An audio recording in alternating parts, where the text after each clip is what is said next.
Welcome back to the Paragade Chronicles. I'm Varian, Rachel? and this evening we will be talking about the final batch of our Normandy crew, um, which is smaller probably than even the original Mass Effect. I want to say Mm-mm. maybe about, or maybe it's even or plus one. I don't know. Let's count because starting off, two, one 8. of eight. Okay, yeah, so it is just a little bit bigger. It's, 2 characters more, Yeah, which makes sense because of which is James also and Edie and Javik. right. So, and that's also minus one depending on who died on Vermeer. That is true, yes. So, Shepard's already gone through the Omega 4 relay. He has helped Liara take out the Shadow Broker. He destroyed an entire Batarian system. He or Uh, she.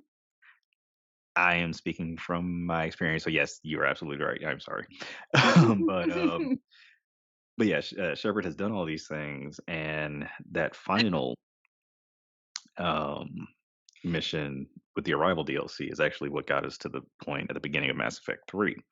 Shepard is on trial for destroying the system, which you kind of had to, otherwise, the Reapers would have just snuck right in, and you wouldn't have had that delayed time to prepare. Mhm. Well, the first person that you see besides Shepard is actually James Vega, brand new character, played by Freddie Prinze Jr., who is a phenomenal actor. He's been around for God ever. He's not so But much in acting anymore. no, he is more into like writing and producing. I want Yes. to say because he's got like so many things that he's done.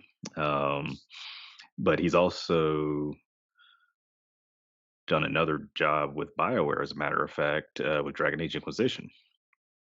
Yes, he's Iron Um, Bull. yes, yes, yes. I did think And I about want to that for a say, second, I'm like, "Who is he? Oh, yeah, oh, yeah, yeah." yeah, yeah. I want to say that he's done other things either with BioWare or other video games, but I just can't place him for some reason. But why don't you, what can you tell us about Vega? Okay. So basically, James is tasked to escort Shepard to the Alliance Defense Committee. Um, and on the way to the committee, you actually run into Caden or Ashley, Hmm. and they are promoted depending on who's alive. Caden gets promoted to major, and Ashley gets promoted to like lieutenant commander. But I'll get more into them after. But Hmm. so basically, James kind of walks with you, and you run into Caden and Ashley, and James is like, the commander, and then they'll both say, "I I used used to. to." And from there, you basically go through your thing with the council and basically tell them, "Hey, you guys know why we're here. I've literally like said this since day one. What's Hmm. going on? And you guys have not believed me yet. Hmm. Um, and that the Reapers are coming, and they are here now." Yes, yes, yes, yes. So they are no longer coming. They are They're here. here. You get like a broadcast interrupt. I think Hmm. where in London? Do Yes. you get the broadcast from London? Yeah. Well, see where it starts. They they lose contact with Luna Base. As a matter of fact, I Luna, want yeah. to say that that was the first signal because they lose contact with them. And by the way, when she says the council, she means the Earth Council, not the Citadel Council. Just Yes. to clarify. Yes. Um, yeah, they lose contact with the moon. So that means that the Reapers have already passed the moon. They are entering. Earth's Because orbit. they're in Earth. They're in Right. Earth. Because you're in Vancouver and Right. they're coming down literally as you're having this meeting. Right. So one of the first spots that they actually touched down, I want to say, was London, and you see that on the Alliance News Network, Hmm. like on the TV. Now, if anybody remembers going back to some of the promo videos that they did for the game, that was all in game. Hmm. Every single one of those pictures that they were showing that was on the news, they were showing right there that Shepard, Anderson, and everybody else was looking at. So you can see how the Reapers are touching down, where they're touching down, um, how entire signals are just going dark, and you're practically blinded right then and there. Basically, as you're watching it, it cuts out on every single video at Hmm. one Hmm. point, and it shows you just a screen of signal loss Right. of a bunch of Um, places.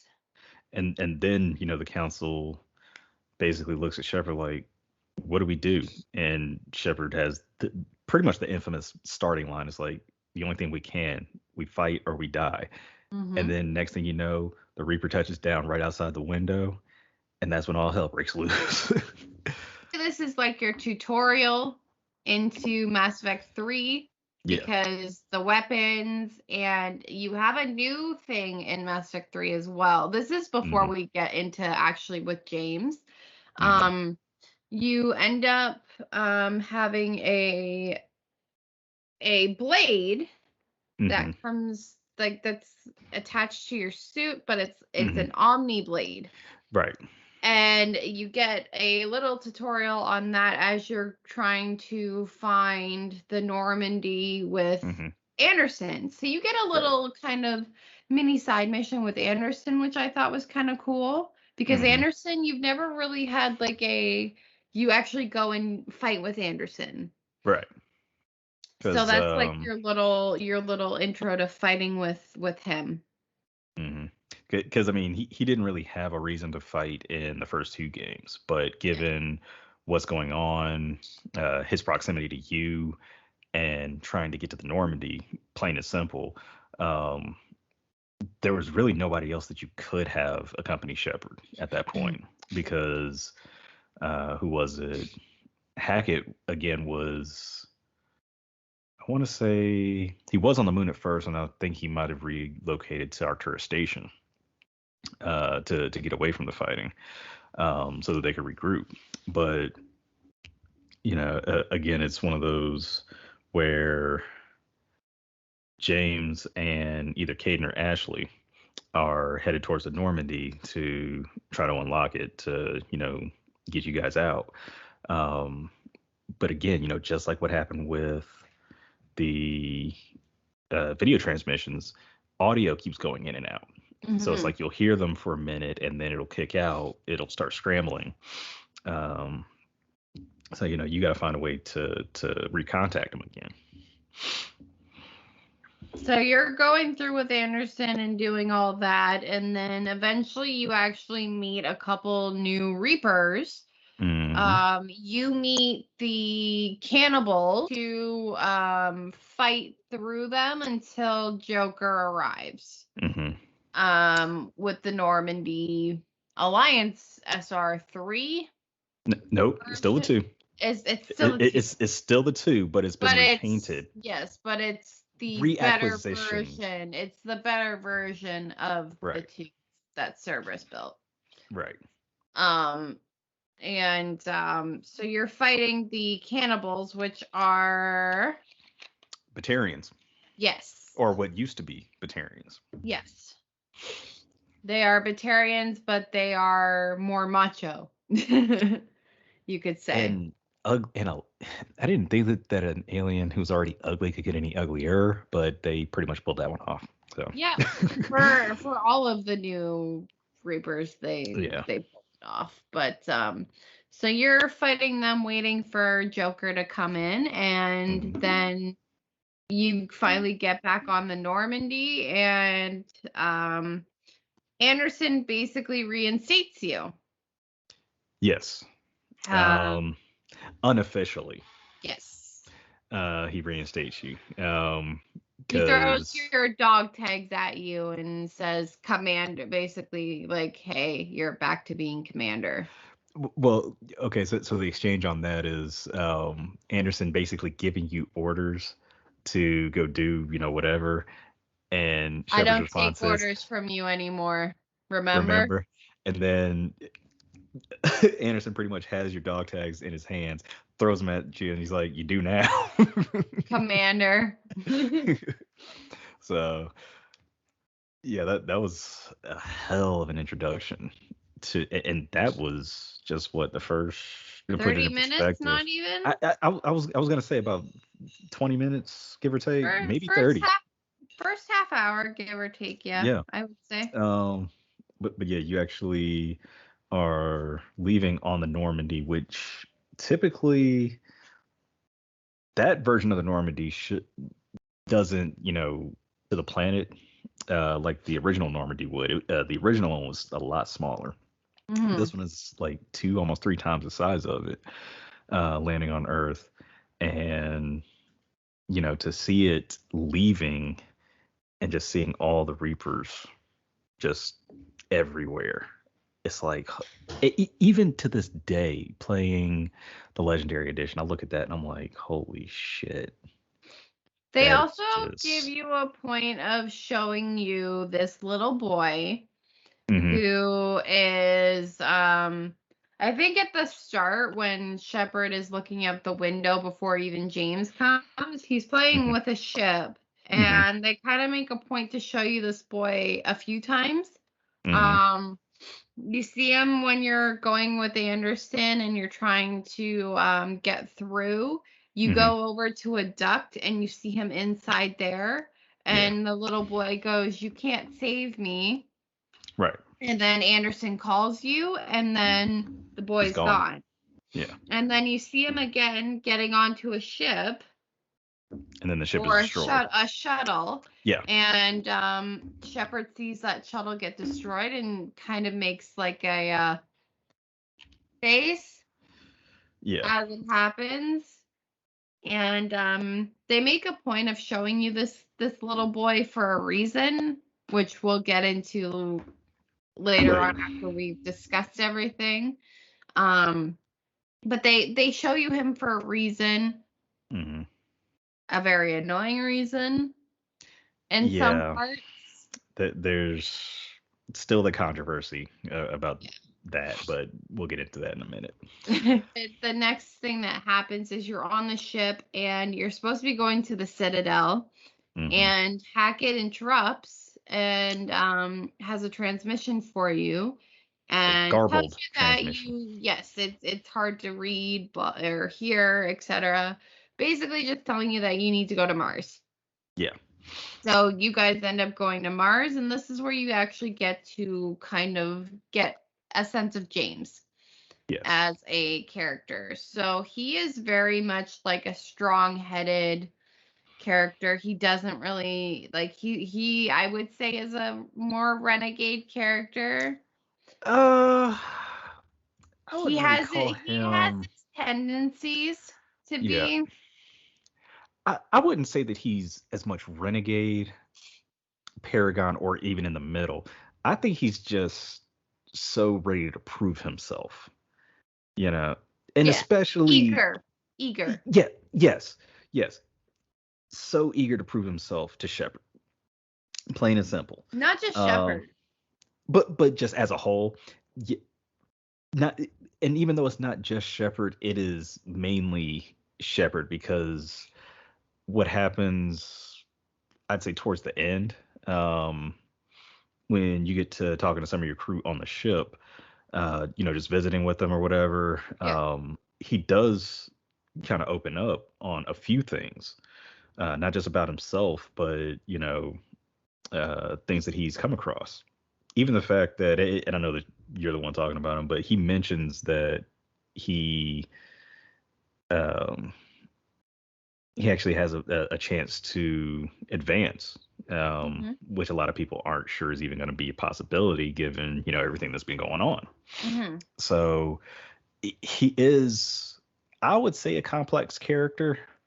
but not in the bad sense. Shepard is the one that kind of keeps him in line one way or another. To kind of put it in a way, he's he's basically the human version of Garrus. I can agree with that. And you even come to a point on the crew deck where the two of them are talking to one another, and the back and forth that they have is actually kind of funny more than anything. But you see the camaraderie Hmm. between the two of them, and it's just like night and day almost.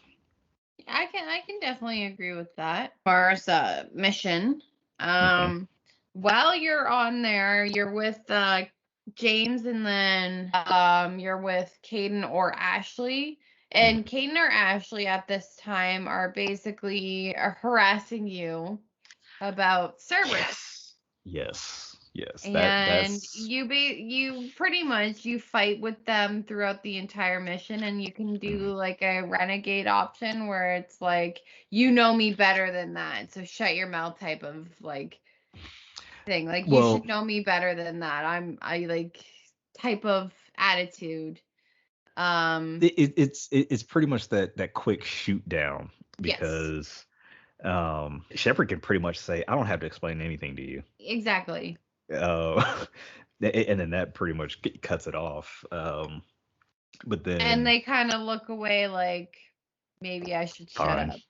But yeah, what happens is you're on Mars, and you don't really know why until you kind of get there, and then you see Cerberus, hmm, the new improved Cerberus. yeah, You see Cerberus, and that's when Caden or Ashley will make a comment like, "Oh, you don't know why they're here?" And you're like, "I don't work for them." And they're like, "Well, you did," type of thing, and you get in a right. ongoing fight basically And they'll about even it. mention how how it's possible that they had help from the inside, Hmm. and that in particular was still directed to Shepard, even Hmm. though um, Shepard does kind of pass it off like that's a possibility. You do find out, however, that they did have help from the inside, just not Shepard. Hmm. Um, that's actually not until you meet with, of all people, Liara, believe it or not. Hmm. Um, she's actually being chased by Cerberus in one of the ventilation ducts. Um, I want to say there's what, two of them chasing her in these big bulky, uh, Two or three. yeah, and she makes her way out, having to kick the vent open, jumps down, throws a singularity, catches both of them, and then shoots them down.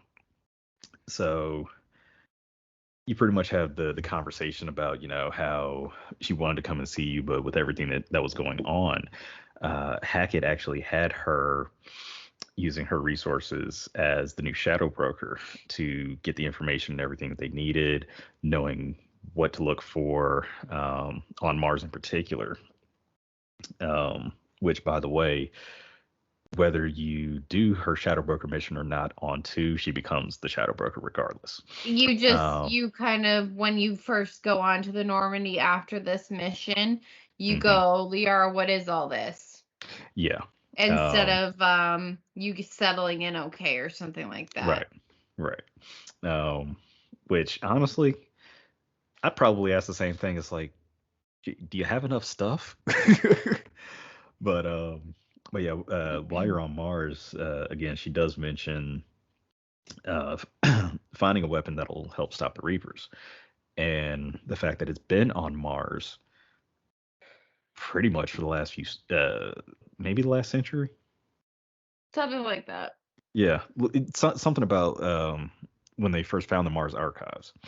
So it's been on there since then. They just never knew where to look. Yeah. Um, but so in getting with her, you end up sending James back to the shuttle. He's not That had happy about it. Oh no, no. But it's kind of one of those. He doesn't really have much of a choice because Shepard basically gave him the that's an order, Lieutenant. Yeah. so so going with your new crew, you're facing down Cerberus. You end up trying to activate what they call the pedway, and that was one of the weird things that I was hearing. But it's basically like the tram to get back and forth. Yep. And within doing that, again, you're running into a lot of Cerberus. You see this room was vented to space. Like they pretty much sucked all the air out, killed everybody, and then you have to make it to the next room. Again, going through a lot of Cerberus. By the time you do that, you've readjusted everything to get the oxygen and everything back in. You find out that Dr. Eva Corey is actually who let Cerberus in. And that was one of the things that You I see found out. security footage of this Right, stuff, right. and then So, Liara mentions that she knows who that is. yeah. They didn't know who she was working for, though. No. That's the thing about it. So she was actually the inside source slash spy, if you will, for Cerberus. She actually has a history that is not uncommon, I would say, for Cerberus.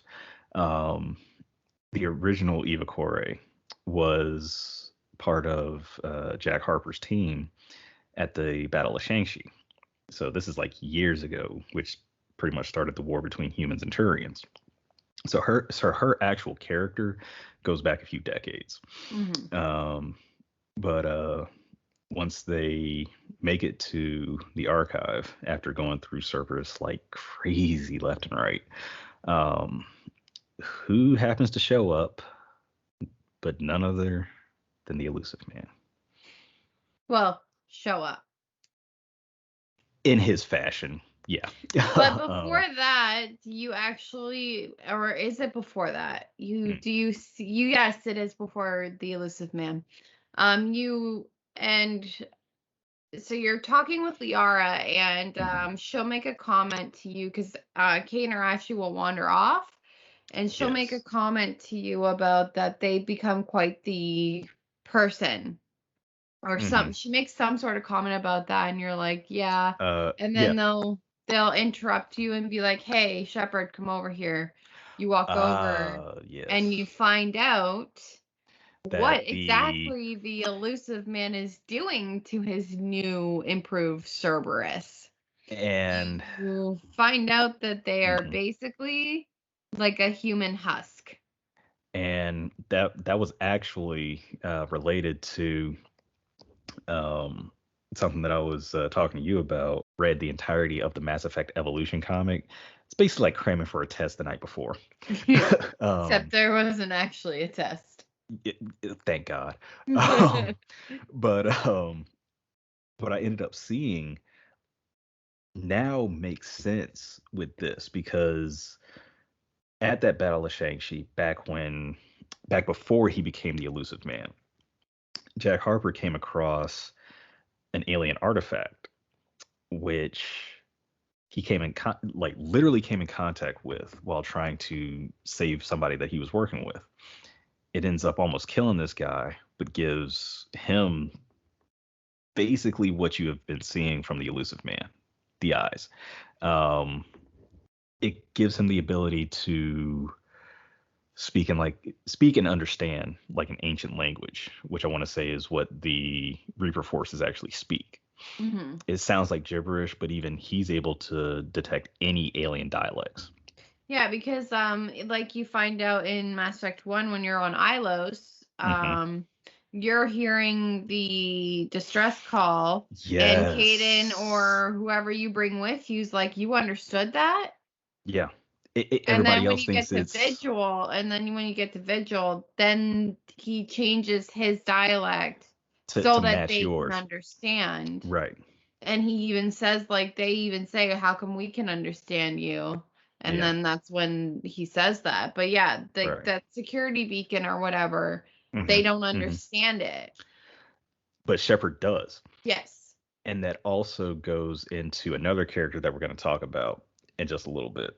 Um, But yeah, this is pretty much another huge chunk of, what do you want to call this, like chapter one Yeah. of the game. Uh, so you do come across the elusive man. You've seen what he's done to his soldiers. Um, you're You come basically trying across to. a beacon. Mhm, It looks like another Prothean beacon, and then the yeah, elusive man pops up in his little hologram. annoying way. Yeah. um, basically prepping for the inevitable, we'll say. um, but well, he's got you basically distracted. Someone else is downloading the data. That's when all hell starts to break loose because, again, it's depending on who it is. Caden or Ashley finds out that it's the doctor that you saw in the video. Well, she destroys this terminal, or it looks like she did. Then sends you on a wild goose chase after her. She uses her Omni tool on it. Yeah. Um, so after you go chasing her, And it's annoying because she basically, throws turrets at you or little uh, like flamethrower, bursts. Yeah. yeah, And incineration, you have to stay super close to her. She'll or speed she'll get up if away. you get too close, but you Hmm. have to be in like a certain range, and it can get Hmm. very frustrating if you make one wrong move that fucks you up, because she also has Cerberus helping her, like attacking Right, at the same time, and you literally have to just ignore them until you get to that final right, like right, scene. Then this is where James actually comes back. right. And he Um, comes back in a spectacular fashion. Um, so she jumps into a Cerberus shuttle. mhm. James brings the, what is it, Kodiak A, I He think they called brings it. in he I think he brings in the Kodiak and basically rams right Rams it, into them. yes, which does a great job, It or so, stops them. for a minute, hmm because next thing you And know, she is kicking the door, throws it off the hinges, and next thing you know, you realize that you are facing a synthetic. Uh, she runs at you, and mhm. you have to shoot her a few times. But before that, No, she doesn't do that yet. I think it's no, after. no, no, no, no. She will grab one of your squad mates, Caden or Ashley. I thought she did that after. No, it's before, because she'll grab him literally by the head, Yeah, and then bang them into the shuttle. into the shuttle, and then she'll turn around, coming after Shepard, and then that's when Yes. you got to take her out. Yes. Um, then Shepard will grab either Caden or Ashley, tell James to grab the AI, and then you pretty much get back onto the Normandy. You're debriefed by Hackett, and then that's when you head to the Citadel. But within all this, Shepard is basically like, you know, how the hell are we going to get through this? After seeing everything that we have, is this really going to work? Shepard, you kind of see Shepard become really human here too, because you Yes. see Shepard really feel the weight of this one. Like you don't see them feel the weight until this one, when they literally are on the verge of losing Caden or Ashley, Right. who could have been their romance option, or like Right. literally Or someone from the was. very beginning that Right. you've had, especially Caden, because Caden's there, like bam, like first scene, Caden's there with Yes. you Yes. in the shuttle with Joker. Like he's in Hmm. the little The the docking. basically the cockpit, Yes, thank you. the So bridge of the ship. Yeah. yes, so he's literally right there. So if it's Caden, you have a little bit more of a connection to Caden than you do Right. Ashley, even, because Caden is there from scene one, act one.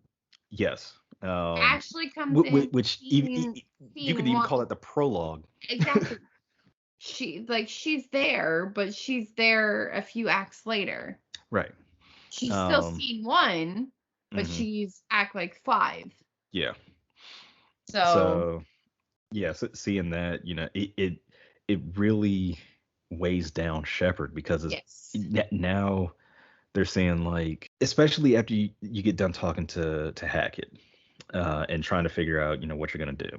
Hmm. Shepard will talk to Liara, and she's like, everybody's getting everything ready. We're on our way to the Citadel. We'll make sure that Ashley gets to the Huerta Memorial, the hospital, and then Shepard's just sitting there quiet, and then all of a sudden it's like, you know, you didn't see what they did to Earth. Hmm. How's how are we supposed to fight this? You know, You see what Shepard what are kind of we? almost want to give up. Yes, yes. You do. And like you said, Shepard basically shows how human they are, Hmm. realizing, these aren't just the boogeymen that everybody's been. That we've been warning you about. Th- th- this This is is real. this is real, but holy shit, these things are just. It's real, but it's unreal at the same time. Hmm. You know. Um. So it's like after you've done everything that you needed to, with getting to the Citadel, you make sure that your squad mate is sent to the hospital to start. You're And a little actually. scene that you see, and I think that it's still, I think I noticed it in the Legendary Edition still. They never got rid of this. Hmm, Whoever died on Burmeier, as you're hmm. coming off the elevator, if you look in the corner right by the elevator, you see Ashley or Caden's ghost. Hey, I've got to play this again because I've never seen that. I've seen it every time, and I don't know if I saw it in the Legendary Edition or not, but they do it That in would the have been original. that would have been a nice little Easter egg for them to be like, they didn't I forget feel like whichever they one. did. I feel like they Hmm. did do it, but I don't know if I paid attention. It's a very quick, like, bam, you miss Yeah, it, it's gone. But you look in gotcha. the corner while they're running Caden or Ashley there, and you Hmm. see Caden or Ashley's like ghost Right. Okay. of how they look in 3. Wow. See, yeah, I'm definitely gonna have to pay attention to that one again. Yeah, like you like I said, you have to look in the corner and you see it. Hmm. But if you don't look in that corner, you miss it. It's Okay. very quick. Like it's literally like a walk by, and It's you like a don't flash. yes, Yeah. yes. Okay. But But yeah, that's something that I noticed in the original. Like I said, I would have to replay 3 and look hmm at that scene yeah. to see if I see Kane or Ashley again, but Right. I feel like they wouldn't have gotten rid of that. I hope not, because I definitely want to see that. Even if I have to go back to the 360 versions, I will do it. Right? But but yeah, at that point, again, with you coming off the elevator, you got the doctors basically rushing your squad mate to the hospital. Um, you're there with Liara and James, and then out comes Bailey. Commander Bailey now, not Captain. But you Uh, don't find out he's commander until a few sentences in. right, right, and the reaction to it is Captain Bailey. It's good to see you. And he's like, yeah, you too. Though it's Commander now, and Hmm. Shepard's pretty much like, congratulations. Confused, like, is this a good thing or not? Which even for his character, being as minor, I'd say, as it was in Mass Effect 2, he does take on a little bit more in Mass Effect 3. But I mean, he had He's still good, minor, but still minor, but has quite a bit that he does in the game. yes. So once you meet with him, um, he pretty much tells you he's basically there to escort dignitaries and sift through political bullshit. No offense.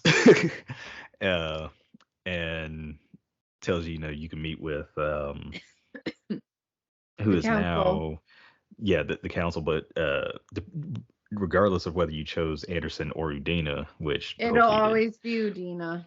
right? Um, Obviously because of Anderson being on Earth with you. So you go to his office. Um, there's and Asari. I want to say she was like a clerk almost for him to get you to the council and to speak with them. Um, Basically, you are trying to get as much help as you can. Um, do what you can. But the next steps after you've already met with them and they've pretty much turned you down about getting help for Earth is once you're back in Udina's office with Udina, talking and everything, going through what happened, the Turian counselor, Sparatus, comes to you and says, may not be able to help you with Earth right now, but if you do this for us here, maybe we can return the favor. And he Mhm. gives you the name of who to meet with, one of the Primarchs for Palavin. And that pretty much sets you on the course to regain another one of your squad mates. So it takes you to Manet, which is, I want to say, their largest moon, has oxygen and everything on it. Um, that is when you actually meet Garrus. Um, so he's actually helping you find the Primarch. Come to find out, the one that you're actually going after is dead. Mhm. So you're going to have to find the replacement for him. That being Adrian Victus. And the interesting thing about that is that Garrus was fighting with him just a few hours earlier. So he knows exactly who he is, where he is, and you you're basically tasked with going to find him. Now, before that, the Normandy has a few system malfunctions, cutting on and off, doing this, that, or whatever. So Liara actually ends up leaving because it was you, Liara, and James Mhm. touching down. She leaves. Garrus basically takes her place. Mhm. So it's you, James, and Garrus now on your way to find the Primarch. Um, Garrus has grown again. Um, you see it this time a little bit more for the better. Um, After what happened in two, where his team was betrayed and everything, leading up to his loyalty mission, he just had this chip on his shoulder, just angry at everything. Mhm. Not just the same stuff that he was with Mass Effect 1 and how somebody got away from him.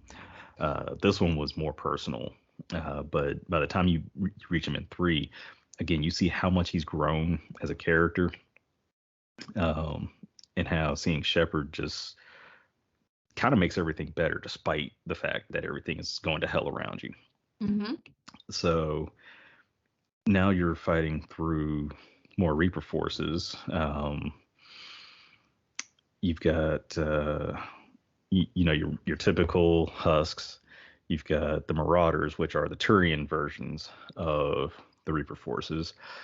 You got the Cannibals, and then what was that big monstrosity? Which was, I want to say, a cross between the Krogan and Oh, the brute. um, the Brutes. Yes, um, cross It's a between Krogan and a Krogan and Turian. a Turian, and that thing is just massive. You That know, thing is annoying.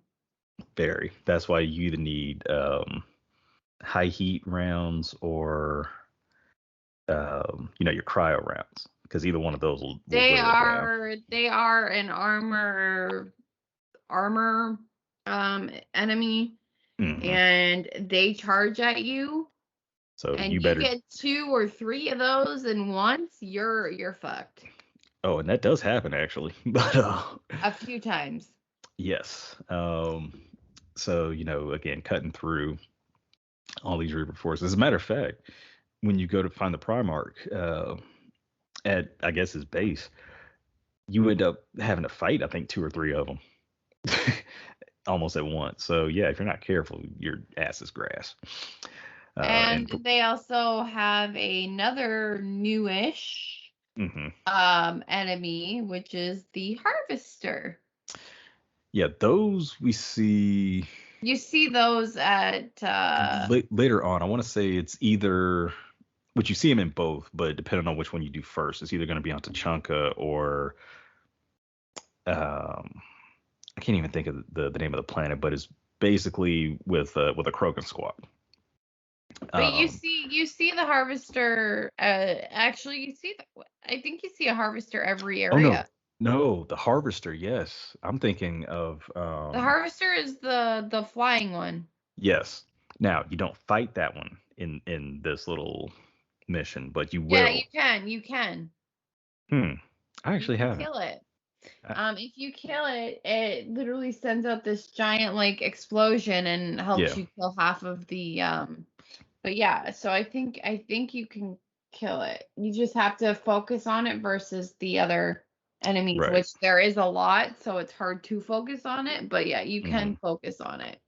Yeah, that one I do remember on Tachanka, and I always make sure that I can take that thing out because yeah, it's just annoying. Just giving you extra things to shoot. Yeah, but I don't know. I think you can shoot it on pal or the moon. Yeah, but yeah, that's pretty much the trip to find the new Primarch, and to make your way to back to the ship, and coordinate with him. As you're doing that too, James and Garrus do have a little bit of that banter that you were talking about. Yes, yeah, They kind of talk about how they're both aggravated that they had to leave where they were in hmm, order to fight a fight that they didn't want to fight. right, And James actually makes a point of mentioning where's the meat, where's the Batarians, where's the Krogan, and then right. that's when Garrus kind of goes on and says the Krogan are still pissed off at us for neutering them, and the The genophage, Batarians were hit first, right. so They're not their forces are weakened right. right now. Um, Thankfully, you do end up with a Krogan at this meeting, which doesn't necessarily go good or bad, I would say. Depending on what happens in 1 and 2. Yeah, especially what happens in one, Yeah. 1 kind of determines it in general, but and yeah. and two kind of enhances that. Um, so yeah, once you've gotten um, the Primarch on board, you actually have the option of a few other missions. Um, some that actually reintroduce old NPCs. Um, one of which is Grissom Academy, where you meet up with Jack again, and she's actually teaching on the academy. Now, hopefully, you and I'll just make this one quick. If you get to her in time, you actually save her from her fate. If I Cerberus think actually you takes have over, to do the missions that trainer gives you. I think you mhm, have to do within 3 missions or some sort of timeline like that, or mhm, specifically before Tuchanka. right, right, You have until I think you have until you do the priority, mhm, whatever the priority is. I think you have until that point, or it's right, like 2 or 3 missions. You yeah, can do 2 or 3 missions, side missions, whatever, mhm, before that one becomes unavailable. yeah, because like Minus the Eden Prime one, because Eden Prime you can do after the Citadel. right. Or before, actually. You could do it No, but almost immediately. But yeah. you have time, you have the time to do it. Hmm. Whereas Grissom Academy, it's limited. Yeah. It's time sensitive. Yes. We'll say. Yeah. So yeah, if you don't help the kids at Grissom Academy, they basically turn into new Cerberus forces. Which is not good because that brings on a whole nother case of emotions that Mm. again we'll talk about later. But but yeah, finding Garrus is definitely a big help, especially since he's back on the Normandy with you, back working on working on the guns on the ship. It said something about what calibrations, I think. I think he said something that I think he makes a joke about that. I'm sure something needs to be calibrated. Yeah. So, but but yeah, that's your reintroduction to him. Then yeah, I want to say the next big thing is actually um, I'll actually go right into this one as you're coming out of the war room, which has been redone from the old Normandy. This is like a new thing within the ship itself. Hmm. The power flickers off, and Joker comes overhead talking about Shepard, whatever's going on, you need to get down to deck 3 and figure this out. So you do that near Adams and another soldier standing right in front of the AI core, which is what houses Edie. If you remember her from Mass Effect 2, she was the AI that Cerberus implemented Hmm. that everybody was worried about. Now, Edie has a little bit of a history. I'm actually going to fast forward and talk about her development. If you go back all the way to Mass Effect, Hackett gives you a mission that a training facility on Luna has gone dark. Come to find out, it was a rogue VI. Even further than that, turns out it was Edie. Plain and simple. Cerberus found a way to get a hold of that and pretty much use it to reconstruct it to do exactly what they wanted it to do up until a certain point. But essentially, yes, the AI that they used also has Reaper code within it. So, yeah, the ship is pretty much loaded at this point. Well, Edie pretty much develops on her own throughout Mass Effect 2 as you go through. Once you get the, excuse me, the Reaper IFF, that actually unshackles Edie. Joker's the one who actually does this, and it gives her free This is reign the to. mission where it's shit, shit, shit, shit, shit, shit, shit, Yes. shit, shit, shit. What the shit? So yeah. But uh, fast forwarding again to Mass Effect 3. You open the door. There's smoke all over the place. You've got Engineer Adams putting out all kinds of fires. Next thing you know, you see this robot walking out, and come to find out, it's actually Edie. She had taken over Dr. Eva Corey's body and made it her own because the robot wanted to fight Edie of all things. I guess she was trying to hack into their systems or something. Edie fought back and ends up taking over. Hmm. Which, now that I think about it, sounds like a movie that I've watched recently. No, seriously, I'm thinking like Avengers: Age of Ultron. It's something similar to that happened, but this basically gives Edie a body.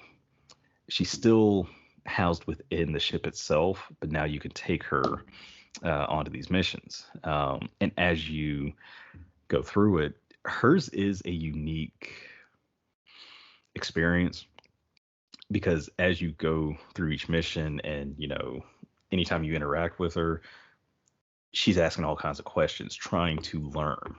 Um, Trying to be human. yes, yes, yes, yes. Now, one moment in particular that stands out for me always, and this is why I will bring these two on this mission. It is actually in relation to Tally.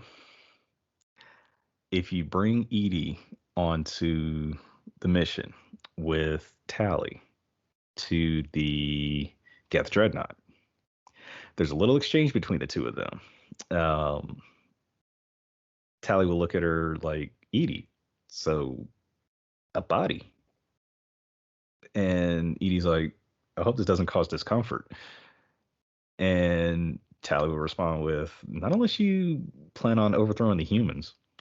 Something like that, yes. So with that, Shepard and Edie look at each other like, "If I decide to overthrow the humans, you'll be the first to know." Mhm. So that actually is a direct reference, um, which is also the dynamic between the Geth and the Quarians. It's a direct reference to Battlestar Galactica because Trisha Helfer, who plays Edie, was one of the Cylons who were the machines created by the humans, who end up overthrowing the humans. So they found a good way to incorporate that into the story, and that was a good little Easter egg if people were actually paying attention, or if anybody's actually seen it. Mhm. but um, but yeah, again, you see Edie literally evolving, uh, or growing, however that you want to put it, because of her being a machine. But you see how she's trying to adapt and be within, wants to be in the crowd. She wants to be around everybody and learn and experience, like anybody else would. So that actually And gave this is her. this is also something that you can Paragon Renegade too, Hmm. because you can basically tell her if especially if you're Renegade, Hmm. when you go up to the dock or the Hmm. bridge, Right. and that because that's where she is. She's with Joker, Hmm. and you can go on to the bridge, and you guys kind of go and talk away from Joker. Hmm. And it says something. Shepard says something about like you want human connection or positive human interaction or something about positive reaction. I'm the wrong person to ask. And Yeah. that's a renegade. That's if you're full, like if you're more renegade, Hmm. you can say something like that, and you can also Basically. choose Hmm. whether she ends up in a romance with Joker or Hmm. not, depending on if you're renegade or paragon. I tend to Hmm. choose the paragon options because I Yeah. love seeing them together, Hmm. but Well, it's. you can easily dismiss them and they don't end up Mhm. together. It also goes back to their interactions on Mass Effect 2 and how they literally butted heads. Hmm. Maybe not even literally, but even figuratively, they were constantly at odds with Down one each another. other's throats, yeah. And it's because of the dynamic between, a pilot and his ship.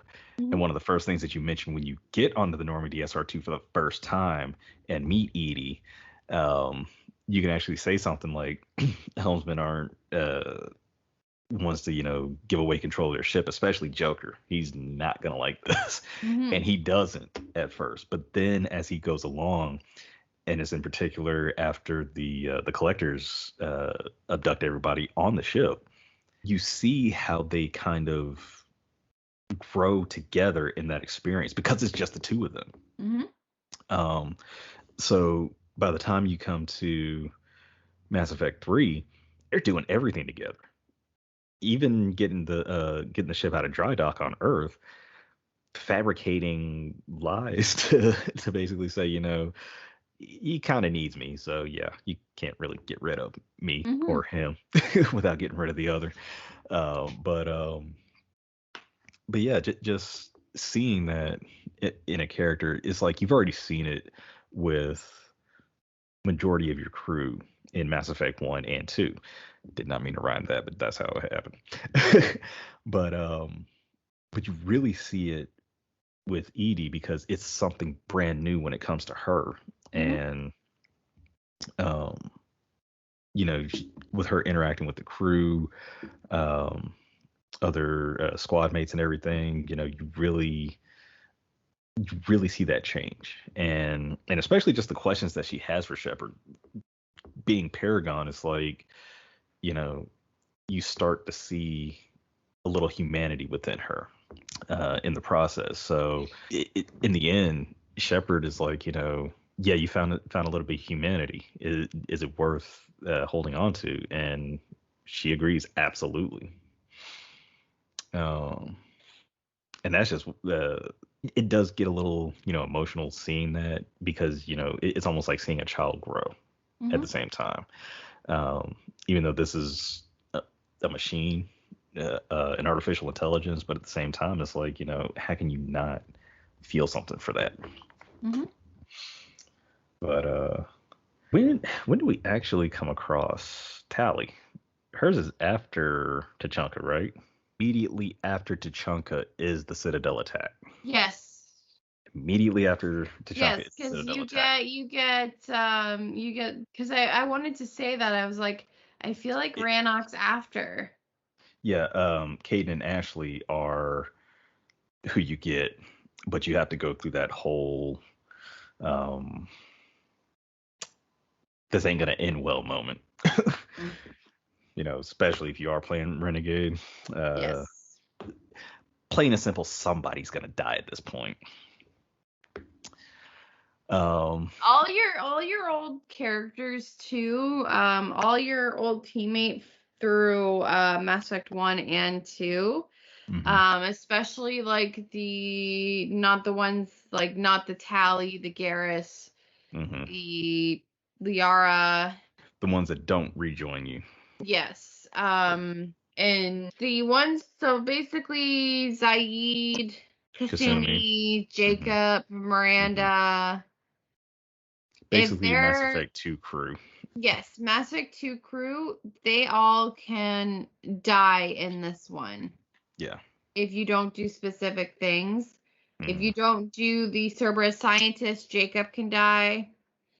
If you don't give Miranda certain information Hmm. before her mission, she can die on that mission.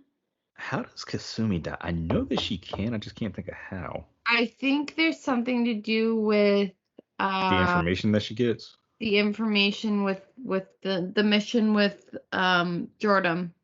Yeah, because if you tell I think her there's a to specific destroy it, thing. I yeah, think there's a specific thing you can do, and I think she can die from that. yeah. I didn't know about Um, Zaid being able to, I don't because know if he, Saeed can die because his is 'cause- pretty straightforward. and safe of all Yeah, things. it's easy. But yeah, all of the characters that you've previously interacted with can die. Even your main crew. There's a way that Tally can die if you didn't do certain things, which I went over with in the last one. Hmm. And there's ones that will, no matter what you do, they die. Right. Morden, except if you have Reeve, Hmm. um, he can die, or he does die. Hmm. Legion always dies. There's no Hmm. ands, ifs, or buts about Legion. Thane. Thane will always die, Hmm. unfortunately. Yeah. And I think those are the main three. Hmm. That's like, Always. Like I yeah. said, Morden, there is a choice if you do specific things, and I think it has to be Reeve. I don't think he can. I think no matter what he dies, and even if you do sabotage the cure, Right. because you shoot him in the back. The only Yes. way you get away with it is if Reeve is alive, Hmm. because you can tell him to walk away, and he joins the Crucible. Yeah. And then Um, that's the point where, yeah, Shepard will pull the gun on Mord and shoot him in the back. if And Rex is alive. yes, yeah, yeah. But Okay. if Reeves alive, you can have him walk away. Hmm. You can convince him to walk away. See, Because Reeves is too stupid to figure it out. the game Whereas of Rex will like figure it out. this is a trilogy of like a million decisions, plain and simple. But so I'm gonna talk about Kate and Ashley then before I talk about Tally, because we don't Okay. get Tally yet. Right. So I'll talk about Kate and Ashley, and they kind of have the same, especially in the Citadel Hmm. um takeover. So basically what's happened is Cerberus has taken over the Citadel, Hmm. and they did a coup Right. with a little bit of help, which you find out who from after. Right. um and so what happens is they kind of have the same dialogue, same everything in this Hmm. specific little scene. Right. So you get onto the Citadel. I think you actually no, you're trying to get onto the Citadel, and then Joker gets a backup thing with Thane, and Hmm. Thane tells you that the Citadel's been taken over by Right. Cerberus, Right. and he's trying to go figure out what's going on. Um, Hmm. Even though it's difficult for him, he's going to try and do what he can, and he'll keep you in the loop. So Right. you go on to the Citadel and you start fighting Cerberus right away. Yeah. And you see Bailey. You fight through Cerberus. You see Bailey on the ground. He's been shot or something. He's Yeah. been shot I or want to say that he stabbed. has. I want to say he's been shot because I think he was shot. the way that you see the impact and everything, they weren't like close enough to get in with like a melee. Hmm. But yeah, So I want to say that he was just shot once with a round or whatever. yeah, Um, it's hard to nothing talk about major. ammunition. No, because Shepard ends up healing Bailey, and then Bailey ends up getting you into CSEC headquarters. Yeah, and then you kind of interact with Bailey and Thane throughout the mission. Yeah. So you fight through Cerberus until you get to, I think Bailey mentioned something about the Solarian counselor, Yes. Trying to find him because his transponder went dark. something like that. Yeah. So you Um. go to the Solarian counselor's office, and Mhm. while you're doing that, you're fighting through Cerberus. Mhm. You find out that the Solarian counselor is okay. Right. He ends up, and you're talking to Bailey, and then you see a person get through, and Mhm. you don't find out who that is right away. Nope. So while you're talking to Bailey, this guy's starting to fight with the Solarian counselor. He's trying to get him. Mhm. And you go down, and Thane comes down and meets up with you. And this is where Thane gets stabbed. And Yeah. Well, first he had a gun to this assassin's head. mhm, Like, yeah, dude, you ain't about to get away with this. They actually have a duel mhm, with Thane holding a gun and this dude holding a sword, mhm. which was honestly one of the best choreographed fights that I've seen It in really was, a video yeah. game. But then, yeah, he Thane does end up getting stabbed because it was just one misstep Mhm, on Thane's part, and that's what ends up killing him. Then the assassin, well, not right away, because of his Keppel syndrome, he doesn't regenerate oxygen like he should, so it's like a slow death. But mhm. um, but it does send the assassin pretty much on his way. Shepard goes after him, and again, you're just going through waves of Cerberus at this point. Um, you get through, I want to say, Shalimar Plaza, and it leads you to the elevators going up to where the counselors are supposed to be meeting. And at this point, Bailey is making the assassin's elevator stop on every floor. Yes, and, And and even Shepard enjoyed that. as you're doing it, you'll see shuttles going by, and then you can shoot it. It'll show Mhm. little breakers that you can shoot, and you shoot Mhm. them down, and then it goes phew. And Right. then you get little fights here and there with some Cerberus, not much. Mhm.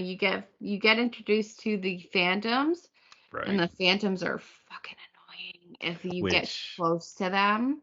which that's the same class as the assassin. Yes. And at this Um, point, you don't know the assassin. You don't know anything about him. mhm.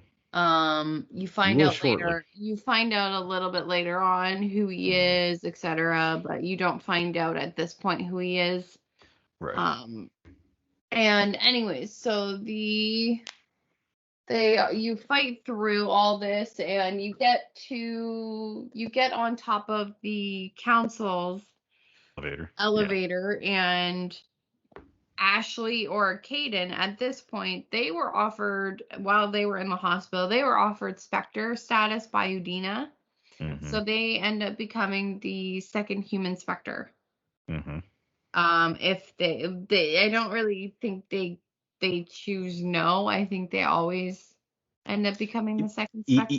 Even if they talk to Shepard about it, and Shepard's like, "Yeah, I don't think you deserve No, yeah, it," something they like take it that. anyway. Yeah, Yeah. so no matter what, they're the second, and you get on top of their shuttle, and Caden is thinking you're the assassin, or Mm-hmm. Ashley, Caden or Ashley are thinking you're the assassin.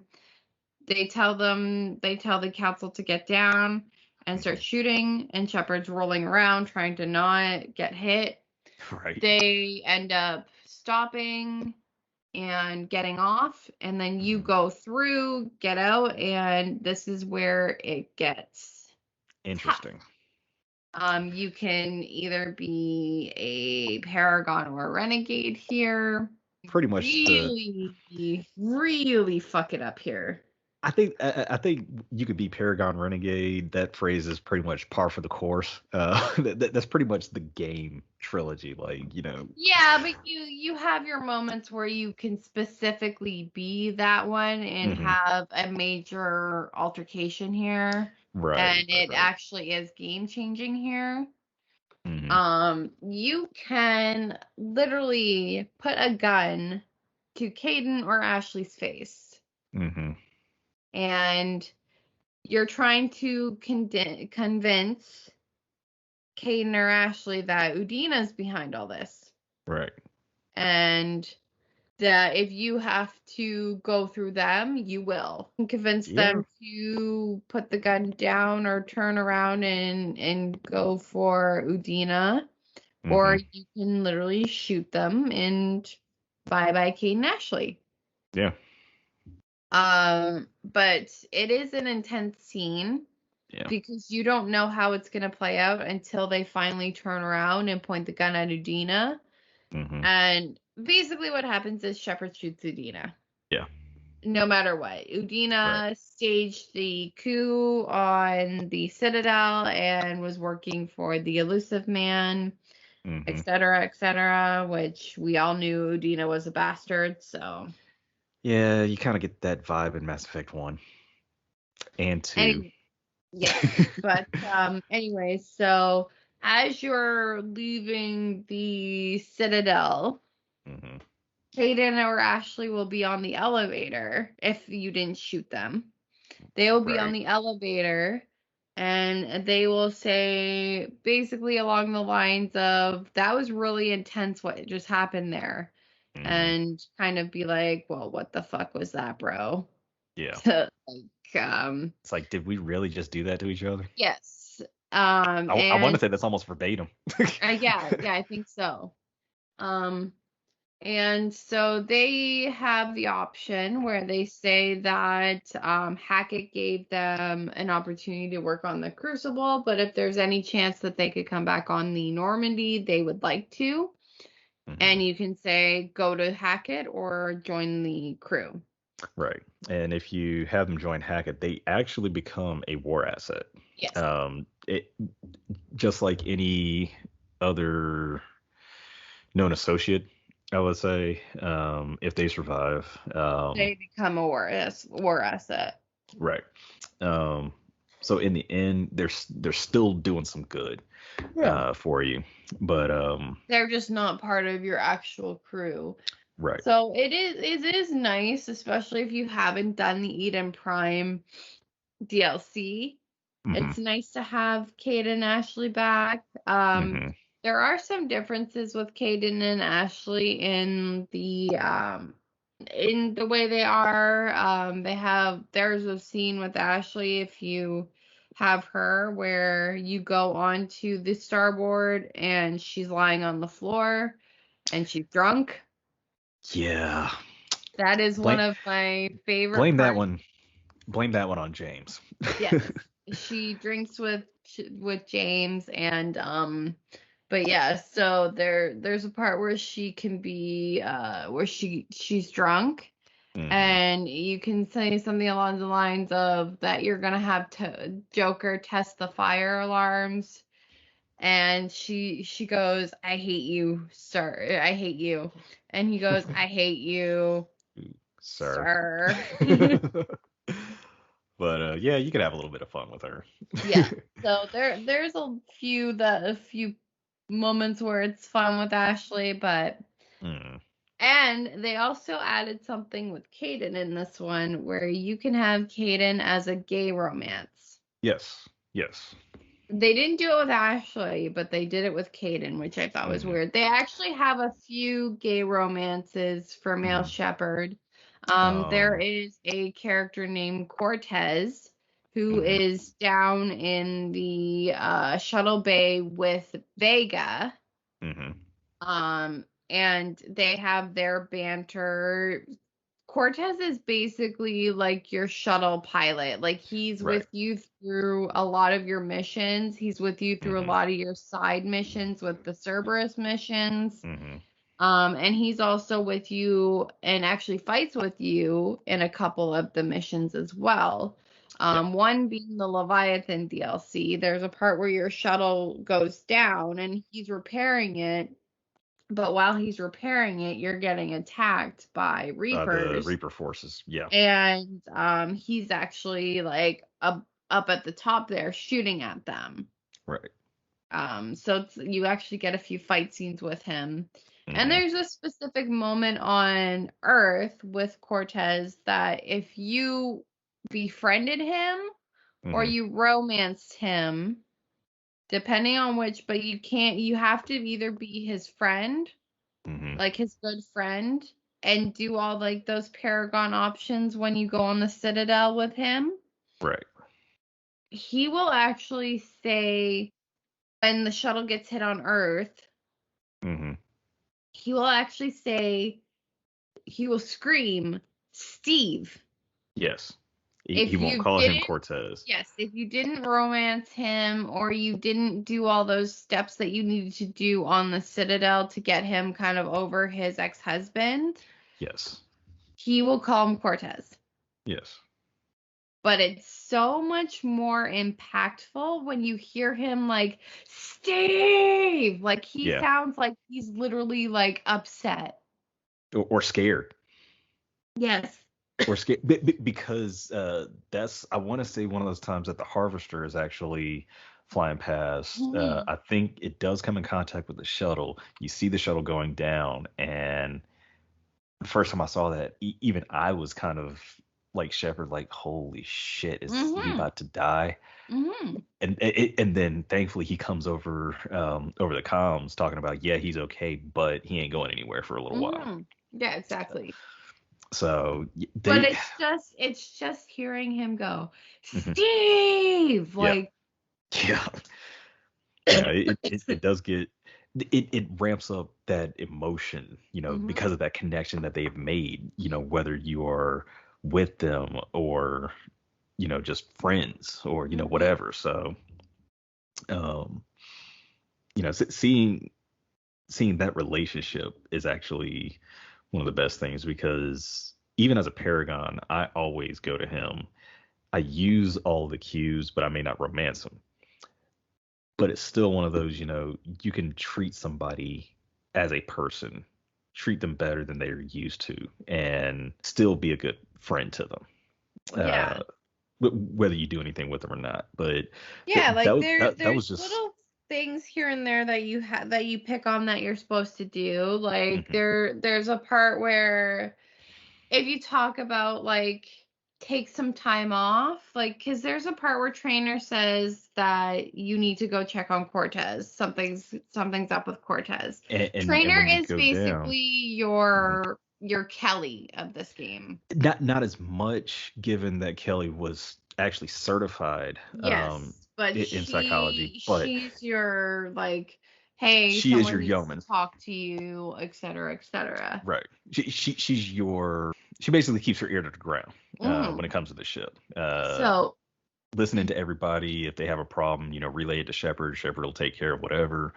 And yeah, so just the fact that when you go down and speak to Cortez, even from the beginning when he's listening to the audio, Yeah, um, and you know, what it is an audio clip of his husband as he was as their colony was being abducted by um, collectors. He was actually on Ferris Fields, right, which is mentioned in two by one of yes, the crew members when you're walking through the bridge. A yeah, crew member mentions that Ferris Fields gets attacked right, and that everyone's gone. Cortez's husband was was there at the there, time right, and got abducted, right. unfortunately.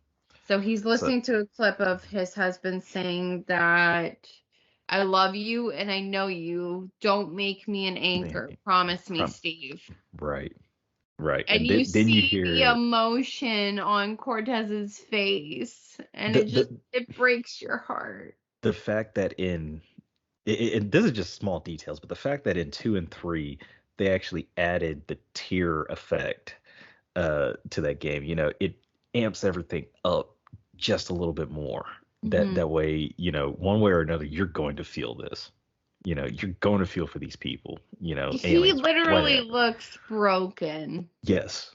And it's up to Shepard to essentially repair the damage or, Hmm. make it worse, depending on if you want to do that. But nah, I could never bring myself to do that to him. No, I love Cortez.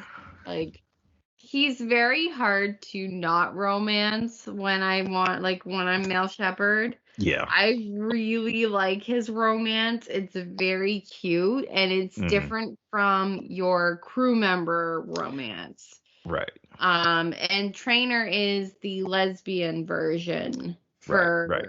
for female Female shepherd. Shepard. And her Right. romance, I don't know if I've necessarily done it.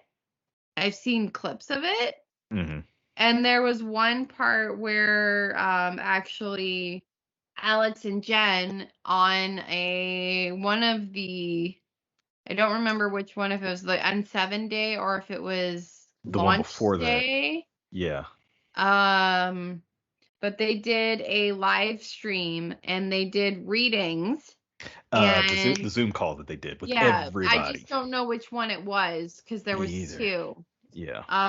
But it was one of those, and they're on her Jennifer Hale's YouTube channel. If you guys want to watch it, it's worth They're it. great.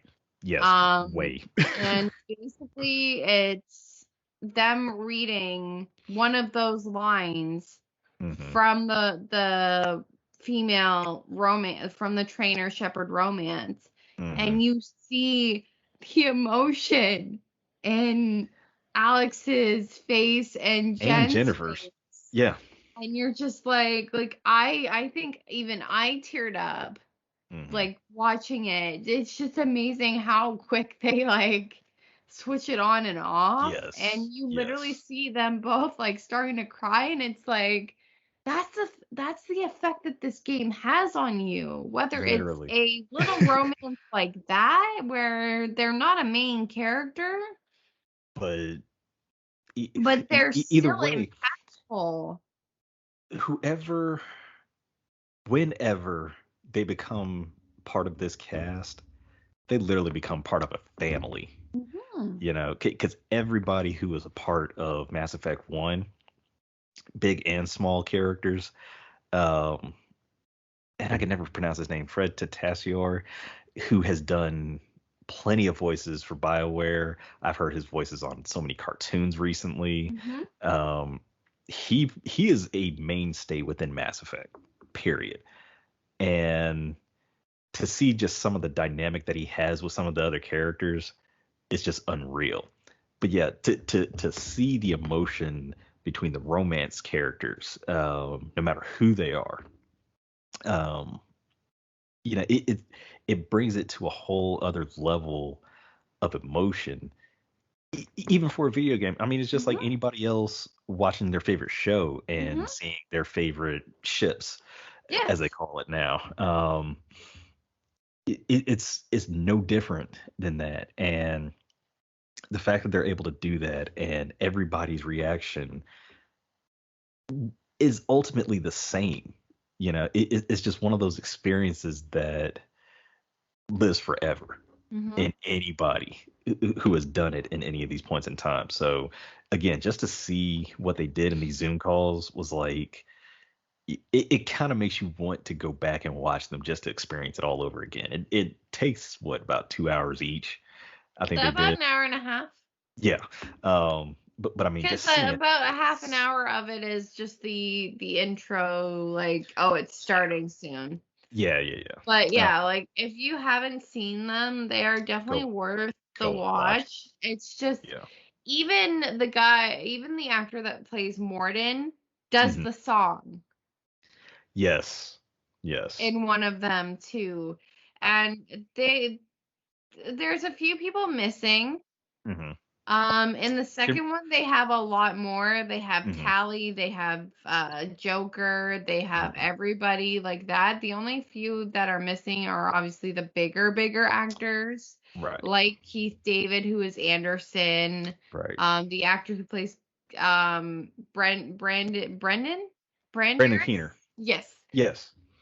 Um, Yeah, he didn't show up in either one of them. no, he's a very private person. Yeah, and So it's very, can I kind feel of like understand that. But he's harder to actually, get into it. But even the actor who does Thane, DC Douglas. no, the actor that No. does Thane, Who was that? Keith, Farley. I yes, want to say yes. yes, Yeah, because DC Douglas does he Legion. Legion, Yeah, yeah. but But yeah, yeah, it's crazy some of the actors who they got. Even in one of them, they got the voice actor for Saren.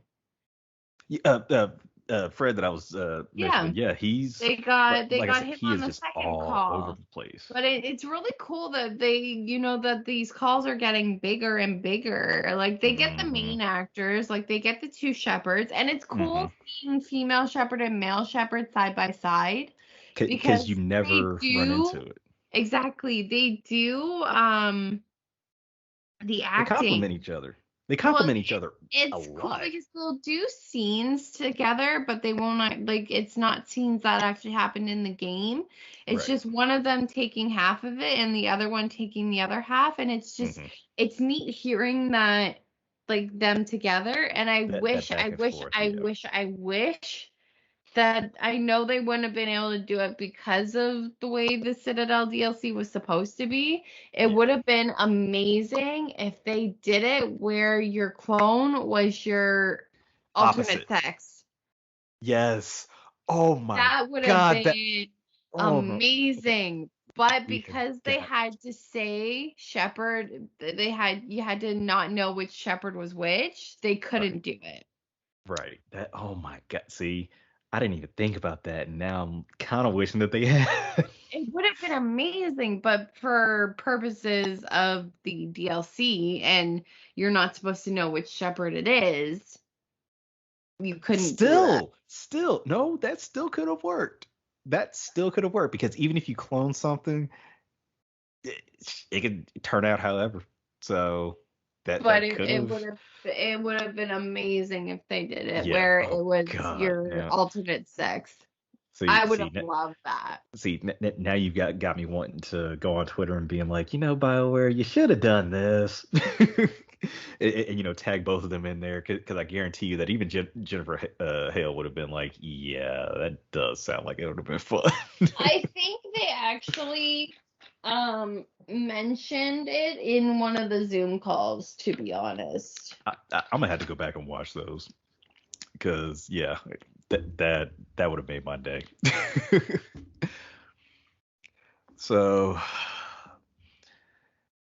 getting back on topic, that brings us to who? Because we've already gone through. We've gone through a little bit of Vega and Kate Hmm. and Ashley. Yeah. But basically with James, you kind of see him grow as a character Hmm. too. You see a difference in him from the beginning to the end, where to the Hmm. point where he wants to meet you in your cabin, Yeah. and he actually gets recruited Yes. by the N7, which is what Shepard is. Exactly. Um, and he finds it a little fishy at first because it's announced this he gets the recruitment the The same same day that the day the Reapers Reapers attacked attack Earth. Earth. Yes. So he finds it fishy, but at the same time, um, Shepard is like, if they recruited you for a reason. Yeah. And don't take it lightly. Right. And basically, what happens with that is Shepard kind of helps train James for the N7 program. Right. Now, did you watch Paragon Lost? I did, yes. Okay, so you know what happened with his story. It was actually happening at the same time as As when you were on Horizon. right. It was on the other side of the planet. Yeah. I want to say. Now, the interesting thing about that, and I'm surprised that they didn't have her mention this, It's that but Liara and James knew each other. They yes, were a they part they, of the they same actually met. mission. Yeah. And again, this is all while Shepard was on the other side of Horizon with Caden or Ashley, believe it or not. Hmm. So you actually have two of three crew members at the time, two or three of the original crew members Yes. on the planet at the same time. One future crew member as well. Mhm. But but hearing how not only how he brings everything up, but just explaining Well, this is how while everything you happens. two are fighting Hmm. on the ship. You guys talk about this. Yeah, it it was brought up briefly. You guys have a Sparring session. little sparring session. Yeah. And this is also where you can kind of tone down James a little bit too, because you Humble can, him. yes, you can basically say, because he'll give you a nickname. He'll call you Loco if you're Hmm. male shepherd and Lola if you're female shepherd. Right. But you can choose to be like, it's Commander actually, Yeah. and he won't give you a nickname. He gives a Right. nickname to every person. Hmm. Tally is Sparks. Hmm. Garrus is Scars.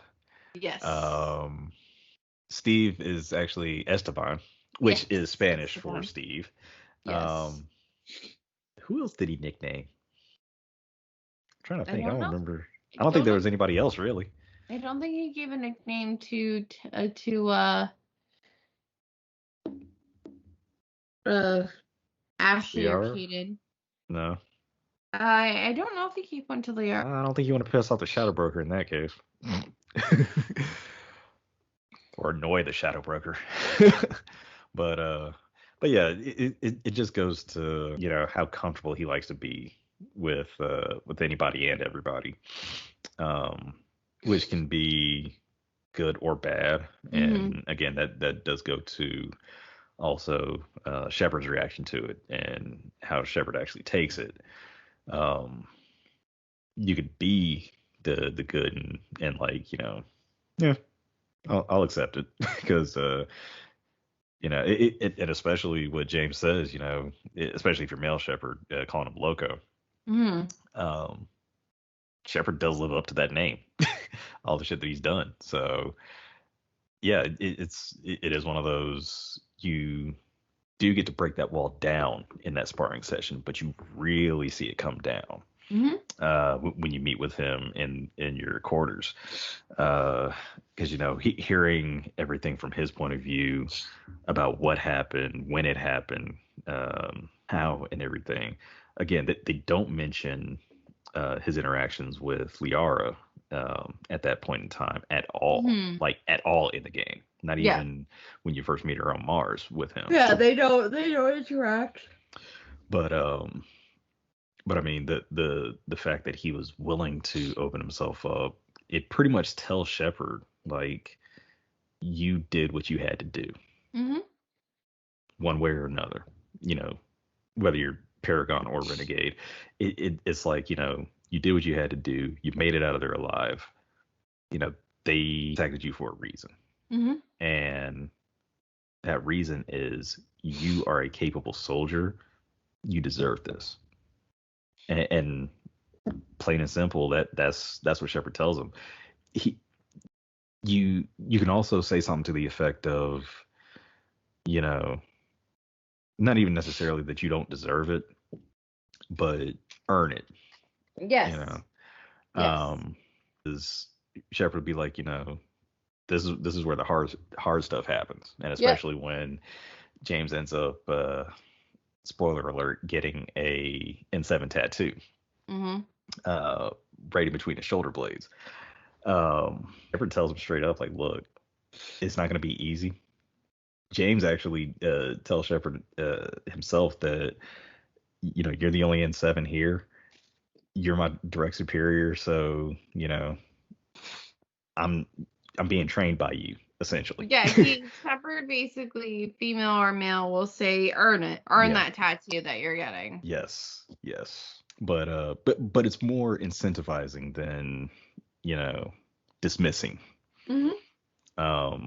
So Yeah, like he's not like they aren't trying to be like, well, fuck you, bro. Like they're yeah, literally saying, now you got that tattoo. Now time show to the time tattoo time that the respect time to that it live up to it. deserves. Yes. Right. It's time to live up to it. Yes. But So. there is a part with James, and I Mhm. actually like bringing him on one of the missions with Tally. Mhm. When you after you get Tally, it's one of the missions to rescue Admiral Chorus. There's a Yes. part where you have to repair, I guess you know where I'm going with this.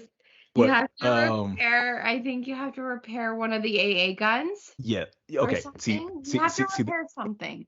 Okay. There's that, but there's also when you're on the Turian moon. If you No, no, don't send no, Liara up, no, no, no, we're not. No, we're talking about this now. w- I know, but I want to talk about this specifically. so he does it in more than one spot because I've done No, that with he doesn't. him. He doesn't do it in on the moon. He does it here, and it's only here. Oh, when he goes to kick it You to try to get ruined it red. it. But no, just seeing that because I have seen it I don't before, care. You and ruined it. sorry. He so basically what happens is thanks to Varian ruining it, you can choose Tally or James to go on the gun, Mhm. and most commonly you would pick Tally. But The there was tech one expert. time where I chose to pick James, and you literally tell him, James, you're on the gun. He literally goes and Okay. then starts kicking it. It's the best scene ever. Ever. I always Yeah. bring him because of that. Just because of that little like 5 second scene. Well, I will always bring him because it's so yeah. much fun just seeing him Yeah. go All right. boom, boom. Let's beat this thing up till it works. Pretty much. But yeah, grabbing Tally and even her journey, like finishing essentially her journey. So with this game, she actually, if you didn't get her exiled, let's say this. If Yeah. you didn't get her exiled, she actually becomes admiral. Hmm. And if you romanced her, and your previous romance is in the actually no, I think she does it no matter what.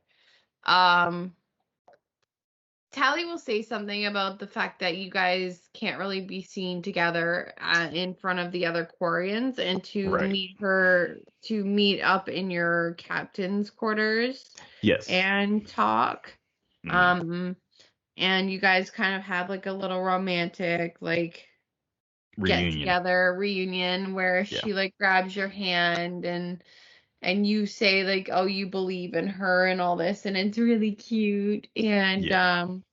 as you're going on the Geth Dreadnought, you will be with whoever, and I think it's more so your, if it wasn't Garrus at least, Hmm. I want to say if it's anybody else while you're on the Dreadnought, and it's funnier to do if it's with, like, if you romance Ashley or Liara, Awkward. where Edie will make a comment Hmm. about your romance and say something about along the lines of that Tally and Shepard had a romantic romance or blah blah blah, intimate romance or something along the lines of that.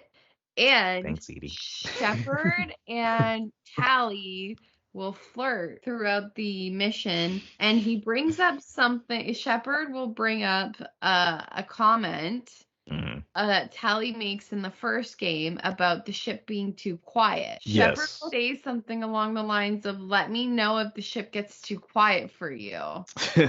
And along the lines, and then if you bring your previous romance, Ashley Liara, they will make a comment about, can we talk about this later, and have like a Yeah. little bit of a tude with it. It's a awkward moment, awkward conversation, if you will. But it's a good little cute little scene, and I love Yeah. when I did romance her, but I just love how Edie kind of sells you out to whoever. It's like, thank Um you for that. but this game is where you really see Tally's growth, I Mhm. find. You get to see just how strong she got, Mhm. how her father's death and how Shepard overall just helped her, and she makes a comment, and this is a direct quote from the game, where Tally says something along the lines of, "Shepard, I backed you when I was just a kid on our pilgrimage. Yes. I backed you when the Normandy was a Cerberus ship. What kind of friend would I be if I didn't back you now?" That was when you were on Earth and you had pretty much your whole team put together. They were all in, like, your random places and Mm-hmm. everything. But she's like one of the last ones that I speak to besides Edie. Mm-hmm. And I do remember hearing that. And it's like, when I first played it, you hear that and it's like, this game has been out for this long. And holy crap, you don't see that in any games at all. Even Tally Dragon Age. and Shepard's, Hmm. or Tally and Garrus's, are the two that I will usually save for last, Hmm. because they have the most impact to me. Emotionally, yes. Garrus's is great. His final little bromance, whatever, with Yes. Shepard, that final like talk that you two have is I like, still get it emotional with that one. literally is tear jerking. Like, you Yes. literally have to sit there and hold back your tears. They, like, hearing Tally say that line, and then hearing Shepard and Vicarian, the whole "there's no Yes. Shepard without Vicarian," Hmm. we'll meet you at the bar I'm getting comment, choked up just listening to that right now. and Because of that just dynamic. yes, it's just those two literally were with you Grow from with day you. one. And it's Yeah. true, it too, like, and like I said, it's the difference between Caden and Ashley, because Caden, Hmm. like I said, you had Act 1 Scene 1. Ashley, you had Act 1 Scene 5 or 6. So Yeah. you have that difference, whereas Caden was initially with you at the beginning. And Hmm. like I said, romance or not, Caden is another one that is one of those like heartfelt Hmm. interactions with, and it just any of the characters will make you feel that, but those three Hmm. specifically, Yeah. I find, are the ones that it's just, those are the ones that I cry or tear up no matter what during that final like talk to I, on Earth. I know that you've heard this song. It's by Boys to Men. You feel that. Hmm. Just those words. It's hard to say goodbye. And that's all that you're doing as you're going to this final mission. Not even getting to the conduit, I guess. The Reaper transport that they're setting up everything, but it's just meeting the crew for that last time, Hmm. talking to everybody. I'll even say, even speaking to Javik, Hmm. and his is, truth be told, probably the most important, because of Yes all the and no. characters. The reason that I say that his is, I know why. he is the last Prothean. 50,000 years spent in cryostasis, the only one to escape from anywhere that a Prothean was, sleeping. For him to see the end of what's basically been an eternal war, if it could go one of two ways. if he doesn't look at, he has this memory shard in his room. If he doesn't look into it, something that he will do is actually join with Liara in the end. Hmm. And he kind of helps her with her, I guess you could say, research book. But if he does look into it, seeing everything that he has already experienced, seeing all the loss, um, he's ready to end it essentially. Hmm. He is ready to move on his way, going out on your own terms. Which is why I didn't understand why making him see it or not was like a Paragon Renegade kind of thing, Hmm. because it's one of those, wouldn't you want to experience that? And for him to decide, now that I've seen this, I'm done, that's not necessarily a bad thing, Hmm. especially for somebody at his age. Now, the even biggest thing about finding him was going back to Eden Prime, where it all began. It really makes a difference if you do have Caden, Ashley, or Garrus. Hmm. Um, More bi- so Caden or Ashley, only right, because that's the mission. Well, that's the first mission you do. right, Caden's with you no matter what, and that's where you hmm need Ashley. right. So, for them to go back to Eden Prime, it's like, I can't believe we're back here. Hmm. Garrus will actually mention how he said literally he was busting his ass trying to find evidence against Saren, and you were here doing that. Hmm. When you actually ran into him. So yeah, it actually brings everything back full circle, going on that mission. And, in order to open the stasis pod that Javik is in, you have to find these terminals. Again, it's almost like, the Prothean beacons Hmm. in a way. But at the same time, going back to something you were saying earlier, how Shepard was able to recognize the language of one of the terminals on Ilos, it was the same exact thing, only Shepard was able to Yeah, uh, they just saw static, yeah, Shepard actually saw everything that whereas was your going on team between. just sees the static. Right. And by the time you finish this, you've fought off Cerberus at the same time, and hopefully found like the data pads to get to the resistance on Eden Prime.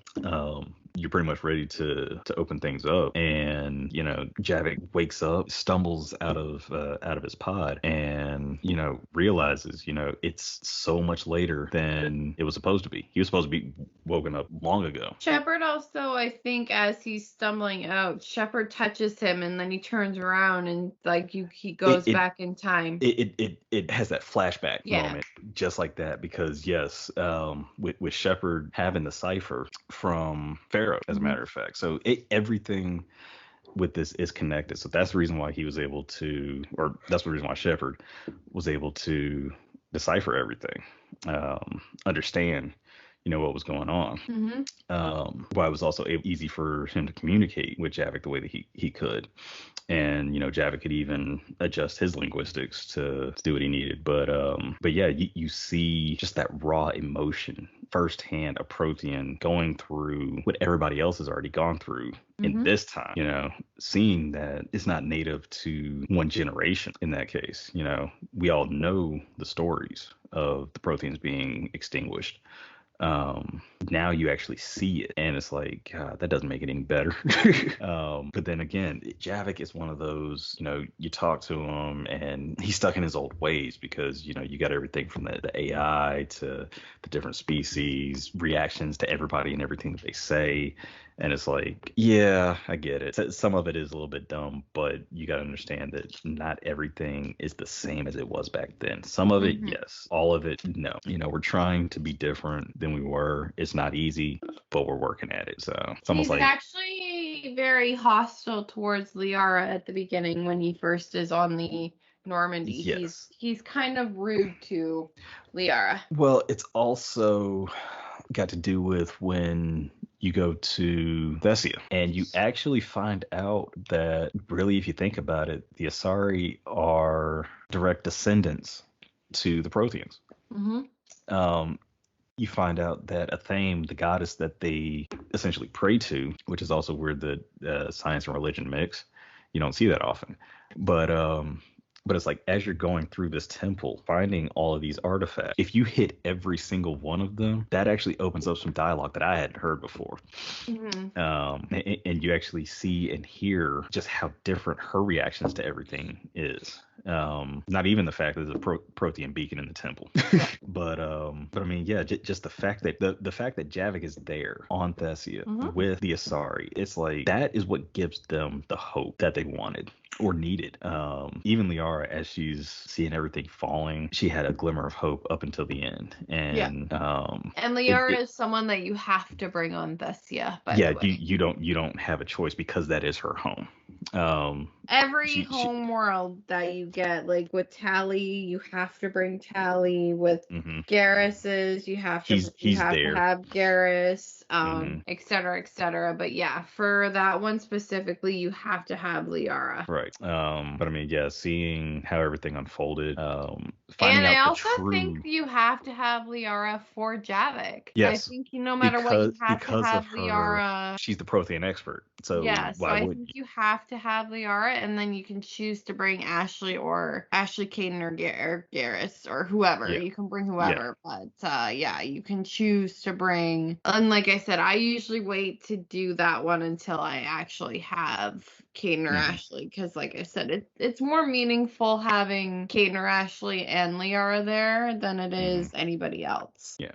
But again, it just shows the connection to everybody, the emotion that you go through with every character. Nobody is exempt from this. Maybe Jacob, but but I mean, yeah, even the Mass Effect 2 crew that does survive, and you come across them. In a way, all of their encounters are a little bit of another loyalty mission. Leading to the ending of things, whether they actually survive their end game within 3, leading up to the Citadel DLC and everybody getting together. But yeah, it's just like everybody you get that last meeting with, getting to see them one last time before the final fight. And you literally have nothing but raw emotion coming from everybody, and it's like, yeah, this is pretty much goodbye. However that you say it in this game, everybody knows that this is it. So hopefully that they are continuing this in a way that will allow so much more open-ended. Again, my hope is with them remastering the trilogy, they're going to allow this to continue from Mass Effect 3 into the next Mass Effect game, because then that would definitely give it some continuity that, again, you've never seen before. I mean, that would actually cross generations when you think about it. But yeah, it's again going to be very, very interesting to see what they do going forward, how they actually handle everything, especially after Andromeda. But something else that I have heard, don't quote me on this, they may be finding a way to blend them, which could be very, very interesting. Seeing the writers. Andromeda, in a way, is blended because they're traveling from the Milky Way galaxy, which is where Shepard was. Right. Well, and yes. Her dad and Sarah or Alex, I think, no, Sarah or... Alec is actually the father. It's Scott and Sarah, the twins. Yeah. Alec and Seven himself. Yeah. Yeah. And I think even he has dealings, or at least conversations, with Liara. Because himself. I want to say, she was there probably as like a consultant of sorts, more so with Ellen Ryder. Yes. I want to say. Yes, their mom. But I want to say that Sarah also might have known Liara, because she mentioned some dig sites in one of the flashbacks. So there's a possibility that Liara and Sarah Ryder know each other. But I mean, as a whole, where Andromeda starts, it actually veers off like right around Mass Effect 2 when they go into that. So a lot of the stuff that you see in like the 2 and 3, they know nothing about. I mean, the genophage, they don't know if it's been cured or if it can be. They don't know about the war with the Geth. Well, you also get a Krogan in yes, in Andromeda. Right. So I mean, there's a lot of things that they left out intentionally because of when they were actually leaving. But hopefully, again, there's a way for them to merge the stories Hmm. together to give us a new adventure. Continue Andromeda, continue the Milky Way Better cast. Andromeda. Yes, hopefully, because there's a lot left to the imagination, and people are still hoping. But I've been replaying it recently when we were talking about it, and I mhm. was like, "You butthead, you made me want to play again." And I've noticed like a lot of glitches here and there, like with some of the ways when they're talking or Mhm. when they're fighting, you see little clips of like little clippings, Mhm. and it can throw you off a little bit. Like there was a part for me where I was walking on something that I shouldn't have been able to walk on. Yeah, I can see that. So, but I Well, find even that game has its emotions to it. Like yeah. they did good with the characters. Hmm. It's overall it was rushed, Yeah. unfortunately, and people notice. Because and you could probably go and look at other games that EA has done, even not necessarily BioWare, but I kind of like to compare, what is it, Star Wars Battlefront 2. That one, they actually had a story to it. And some of the combat was similar to, I want to say, what Andromeda was trying to do. Hmm. But if they had taken that route with what Battlefront had done, what Battlefront 2 did, applied it to Andromeda, it would have been a totally different game and probably would have been better, in my opinion. But yeah, hopefully they are working diligently and they're giving us a better Mass Effect game coming up, and especially if it's going to be something that'll carry over from the trilogy, because yeah, I definitely want more of this. Yeah.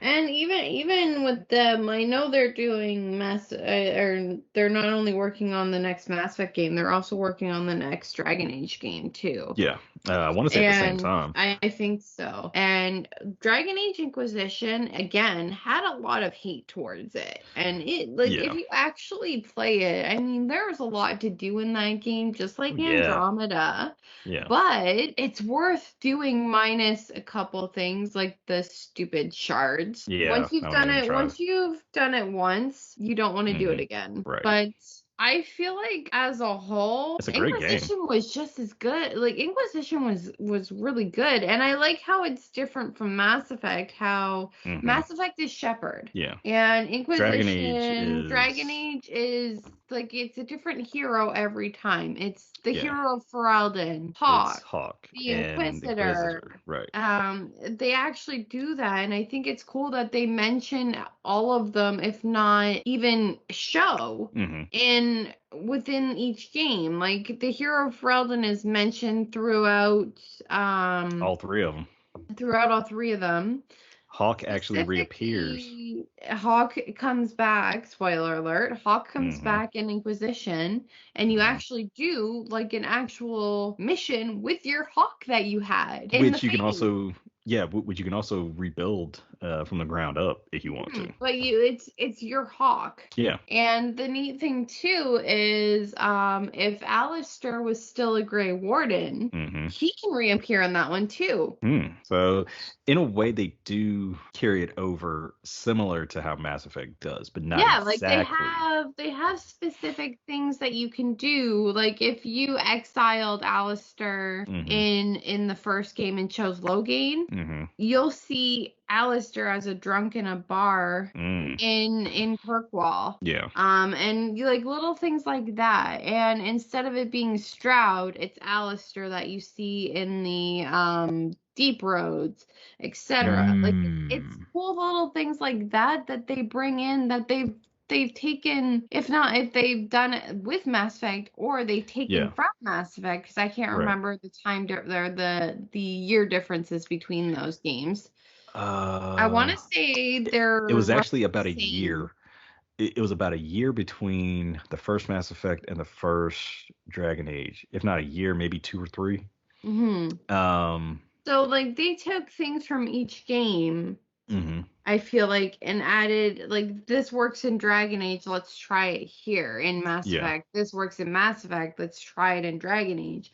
And I find that they because have very good, like, you can tell hmm that things from Mass Effect are in Dragon Age and vice versa. plain and simple, it's BioWare. Hmm. That's exactly what it is because, it was Mass Effect that started with the whole dialogue wheel. They actually capitalized on that with Dragon Age, specifically Dragon Age 2. Hmm. Not Inquisition, because Dragon Age 2 actually had like the wheel that had the emotion It had reactions. they had an angel one, which was like a blue, and Good. they had something, I can't remember, I think it was a punch, like a fist. A fist for like And then the for renegade-ish. the renegade-ish option, and then they Hmm had a Joker face for sarcastic. And I love the sarcastic ones.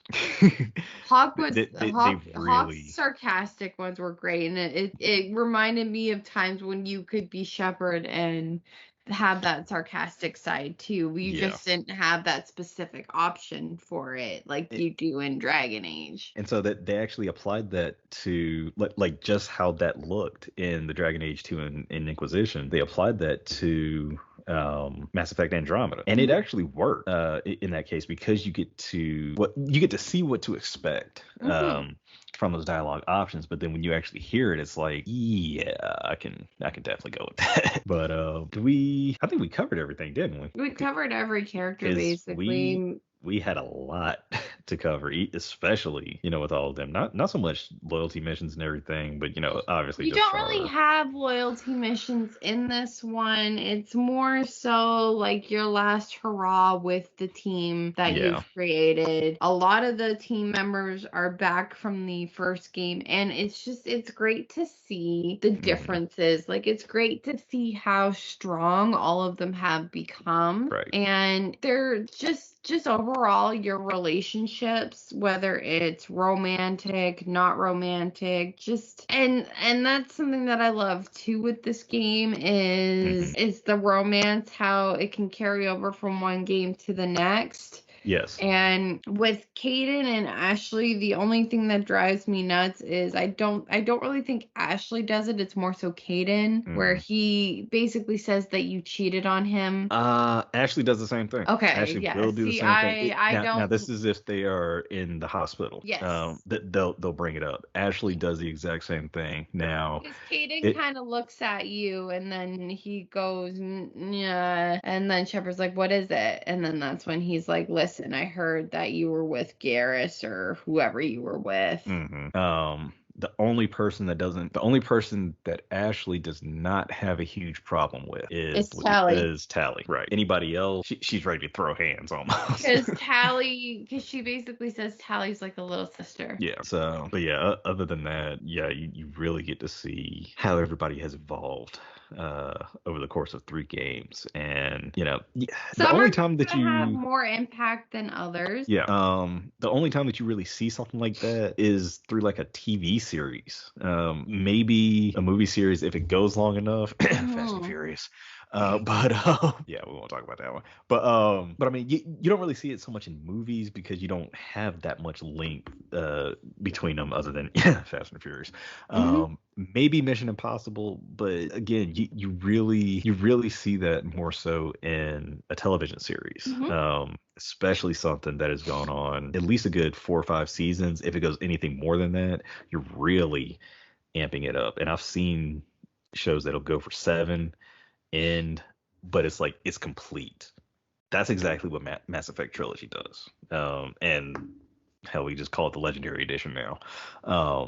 It takes literally 3 seasons to complete a storyline, Mhm. from start to finish. Yes, there's all the stuff that's in between, the novels, comic books, side games, and everything that they had at the time, but there's nothing quite like this trilogy and what it brings to gaming, to entertainment, period. I think they actually had a mobile game, if they don't still have a mobile game that's based on Jacob. They did. The two there were actually 2 games that They were also out. had I a want to Dragon say Age Facebook game. I had no idea about that one, but no, the one that I do know Mass Effect Infiltrator, I want to say it was, where you were actually a Cerberus agent, but it was only on iOS, I want to say. And the other game with Jacob might have been too, but yeah, you really get to see their stories develop. But yeah, Unfortunately, Jacob isn't a character worth developing. no comment.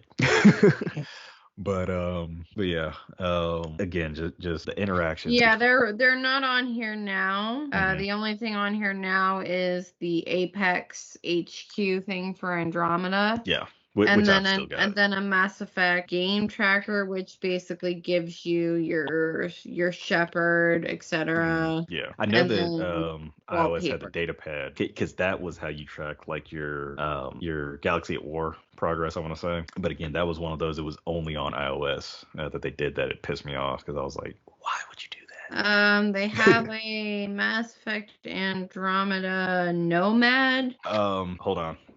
where it's a Nomad remote control. This Yes, yeah, I've actually got it. there's a Yeah, thing for that. yeah, and yes, it does work. um, so I can actually hook my phone up to this and run it around if I Yeah, want it to. I says haven't in app a only while. works with remote control Nomad, and you Yeah, can take control of Uncharted worlds. But yeah. other than that, there's nothing Mass Effect. Like, there's no games anymore. Pretty much discontinued them. I don't know why, because I mean, but look at the resurgence that the Legendary Edition has brought. You know, hmm it's bringing people back to the game. It's introducing people for the first time. One of my Um, coworkers was talking about that he just started like he's just finishing the Legendary Edition. Damn. So there you go. And I guess they hadn't played it before, had they? I think he said he had. It just made him want to play it again. Something Oh, along. We talked about it still, today. yeah. But yeah. But yeah, I'm looking forward to what we talk about next, because there's just so much that we could do. But uh, but yeah, what And do we we're have not planned? telling you exactly what the episode is. You'll have to find out. Ooh, see, you heard it here first. That you didn't hear it here first. So, Technically, yeah, you didn't hear it here first. but yeah, we're definitely working on everything that we can to make sure And that we've we have got, content, yes, and we've got so much that we can talk about. We could talk about literally anything. we can talk about the characters like the Anderson, Udina, Hmm. etc. All those characters, the trainer, the Kelly. We can go more in depth with them, Joker. Hmm. We can do that. We can do things on literally all the missions that you go through Hmm. and what happens versus like what can happen in specific parts. If you Hmm. choose which side you choose, what specifically changes about that mission. Hmm. There's so much we can talk about, specifically even because there's a shit ton of it. Guns Armor. and armor Hmm. because you have some of the DLC armor and then you have some of the regular armor, but you can get upgrades throughout Now, the games. and not only that, but you know the armor is it's way more expansive in the first game hmm because that one was like a true RPG, and you know especially playing it on PC, there were armors that you can get on that you couldn't get on at the time. It was only on Xbox 360, but I don't even think that when they brought it to the PlayStation 3 they added anything to it. But there was like specific Spectre armor that you had the Yes, in the requisition. yes. As a matter of fact, the Asari that you go up against on Ilium when doing Samara's mission, she actually has that specific armor. Yes. And that's like one of the only times that you see it on console. You don't see it any other times besides that. But I mean, yeah, there's specifics to everything that they did, and all of it I think was deliberate. So, but yeah, we've got a ton to talk about, hmm and I know for a fact that even if it takes us a while to come back to this, we will definitely be coming back to it. But yeah, we're definitely going to try to be back next week because I want to see what we're going to get into and how much fun we're going to have. So if nothing else, guys, thank you again for listening. I know we talk a lot. But I mean, it's what everybody who has experienced this game wants to do. They want to be able to talk about this. They want to be able to listen, Hmm. tune in and chime in themselves. So, guys, keep on coming back, keep on subscribing, listen to us on Anchor. Definitely check us out on YouTube. Comment, share, react, whatever you do. Just please keep coming back. I'm begging you. But if that's everything, guys, we hope you have a good night, and we will see you again soon. Hmm. Bye. Bye.